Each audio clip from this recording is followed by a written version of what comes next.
और अर्थव्यवस्था पर आगे के रास्ते पर चर्चा के लिए मंगलवार को पीएम ने देश के 13 आला अर्थशास्त्रियों के साथ गहन मंथन किया। नीति आयोग का अध्यक्ष होने के नाते प्रधानमंत्री ने अर्थव्यवस्था के हालात का जायजा लेने के लिए विशेषज्ञों की ये बैठक बुलाई थी। बैठक की विषय वस्तु आर्थिक नीतियों में सुधार और आगे का रास्ता तलाशना था। विशेषज्ञों और अर्थशास्त्रियों ने रोजगार सृजन, कृषि और कौशल विकास के मुद्दे पर गहन विचार विमर्श किया।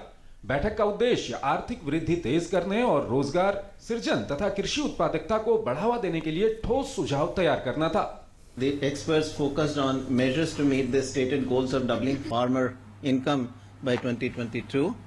Some of the suggestions were agricultural marketing reforms was a very important, and this is where all the APMC reforms issues came up.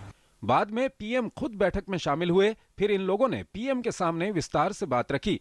बैठक में कृषि, स्किल डेवलपमेंट, रोजगार सृजन, कराधान और कर से जुड़े मामलों, शिक्षा, डिजिटल तकनीक, हाउसिंग, पर्यटन, बैंकिंग, सुशासन में सुधार जैसे मसलों पर चर्चा हुई। Tax simplification figured quite a lot in the areas of both.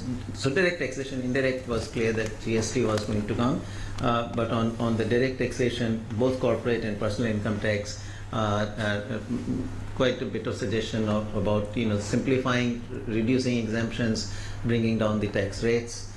PM ने बैठक में शामिल लोगों का सुझाव देने के लिए शुक्रिया अदा किया और स्किल डेवलपमेंट और पर्यटन जैसे क्षेत्रों में नए दृष्टिकोण अपनाने की अपील की।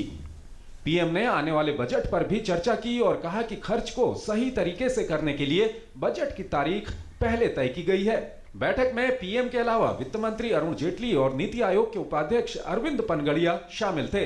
Tax evasion issue had figured in the remarks of the experts, so he also addressed that. It's a very interesting thing. He said that it's not that the taxpayer doesn't want to pay taxes, but when the taxpayer pays taxes, he or she also wants that the proceeds from the revenues are well used.